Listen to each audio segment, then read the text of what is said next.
This is a pretty appropriate topic now, isn't it? Let's talk a little bit about Jesse Puljujarvi, the guy who was one of the more polarizing figures throughout the entire NHL season this year, mostly because there was a lot of uncertainty between where he was going to go, where he was going to play, where his long-term future in the NHL lied, and overall just how good he was in reality. Because Puljujarvi was a guy who has gone through a really weird development path, and it's gotten to the point where this season, he's in a very weird spot that isn't even in North America. When the Edmonton Oilers drafted Jesse Puljujarvi 4th overall in the 2016 NHL entry draft, I remember immediately after saying, darn, the Oilers didn't get a top 3 pick, yet they still won the lottery because Jesse Puljujarvi fell into their lap. That was mostly because the Columbus Blue Jackets decided to go off the board. Instead of taking the 3rd projected overall Jesse Puljujarvi, they selected Pierre-Luc Dubois instead. Puljujarvi was touted as the 3rd overall draft pick in that season because in his draft year, the guy was at 28 points in 50 Liiga games. That's a pro league in Finland, and he was so good. At the World Juniors, he had 17 points in 7 games. And that was the U20 World Juniors. He was 17, turning 18 at the time. Because of that, people were like, yeah, this guy's going to be NHL ready. He's going to be so good. A power forward-like player who can set up plays and dominate things with his two-way ability and his overall frame. Well, his next season, he played 28 games with the Oilers, had 8 points. Then he got sent over to Bakersfield, 39 games played, 28 points. And his first season wasn't necessarily as good as people thought he was going to be. It was similar to what Kaapo Kakko was able to do in comparison to how people thought Kaapo Kakko would have been able to do. It's a similar situation with Puljujarvi because Patrick Laine was amazing, Austin Matthews was amazing, and Puljujarvi was an AHLer. Then, come the 2017-18 season, he played 65 games in the NHL, had 20 points. Now, that number is okay, but it wasn't as good as people thought he could be. The potential for Puljujarvi was much more than what this small sample size of a year indicated he would become. So, in the 2018-19 season, he split even more time between Edmonton and Bakersfield. He was a point per game in the AHL with 4 points in 4 games.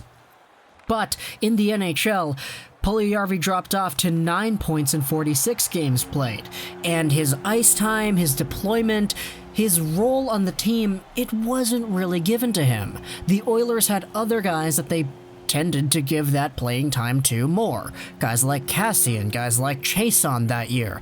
They were given the opportunities to succeed, meanwhile Puljujarvi just wasn't. So enter the 2019-20 season. Jesse Puljujarvi is under a lot of flack because it's become very public that Puljujarvi most likely is going to be traded because he doesn't want to play in Edmonton. Meanwhile, general manager Ken Holland comes over and he says, yeah, we're not going to do that. We're not going to trade him just because he wants to be traded. We're going to trade him because a team comes over and they give up a package that we like. We're not going to force a trade for Puljujarvi. If he doesn't want to play here, he can just screw off over back to Europe. We're not going to budge. And for the most part, that's what they did. They didn't budge. There was no Puljujarvi trade, even though the trade rumors were very, very prevalent throughout the entire season. Who was Puljujarvi going to get traded to? Where would he start his NHL season? And where would he finish his NHL career? Questions like that started to arise, and Puljujarvi wasn't really here for any of it. He just yeeted off to Finland, started playing again in the Liiga. And this season for the Karpat, Puljujarvi was one of the best players in the entire league. He had 53 points in 56 games played, 24 goals, 29 assists, and he was legitimately really, really good. This kind of brought up the idea that a lot of people sort of had in the back of their heads, but didn't really want to voice out too freely. The idea that Puljujarvi is indeed a very good hockey player, but he just wasn't given the opportunity to shine in Edmonton.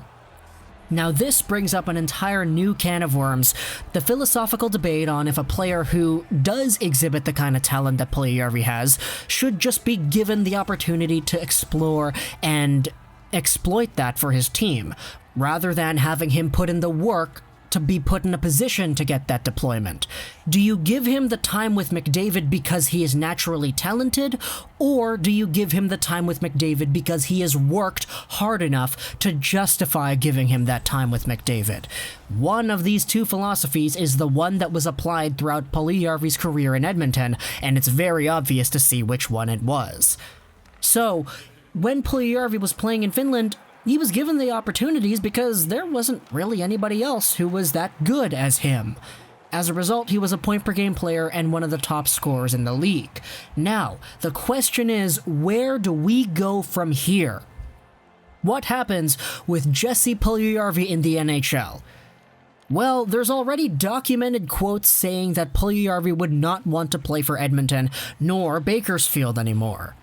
The perspective that a lot of people have said is that the only way Puljujarvi plays hockey in North America again is if his rights belong to a different NHL organization.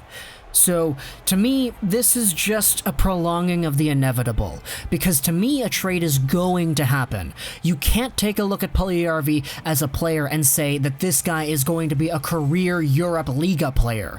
He's going to come back, and he's going to make an impact at the NHL level one day. But it's just not going to be with Edmonton, because that relationship has been soured far too much.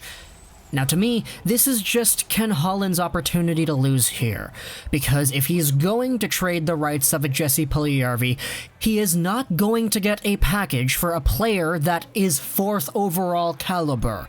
What he is going to get is a package for a European star who is only 21 years old, and who might be able to make an NHL impact in the way that he did in Finland.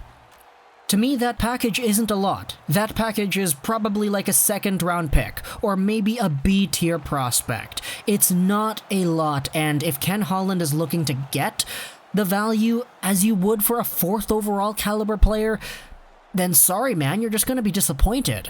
Nobody is going to give up a huge package for Puljujarvi.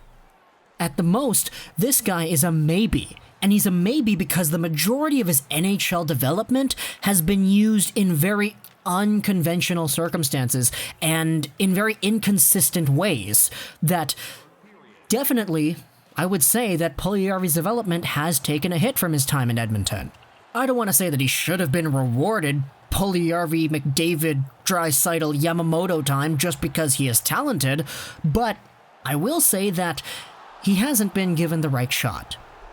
So, if Puljujarvi does indeed get traded, which I believe is inevitable, it's just a matter of time before it's going to happen, if his new NHL home is able to give him middle 6, potentially even top 6 minutes in the NHL with good line mates, that will be the best overall product for Puljujarvi's development.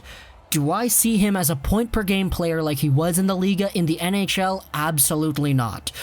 But 30? 40? Maybe even 50 points under the right circumstances? Do I think that's achievable? Heck yes, I think that's achievable. And in reality, I think it's more than likely if you give this guy the right opportunities. Again, he has to show that he's willing to work to get those opportunities, and I know a lot of NHL teams put a lot of faith into that philosophy. But the fact of the matter is he's a 21-year-old guy who was one of the best players in Finland, and coming back over to the NHL, he's got a skill set and an offensive ceiling that seems to be really high still, that teams should be willing to capitalize on that skill set. Edmonton wasn't willing to do that.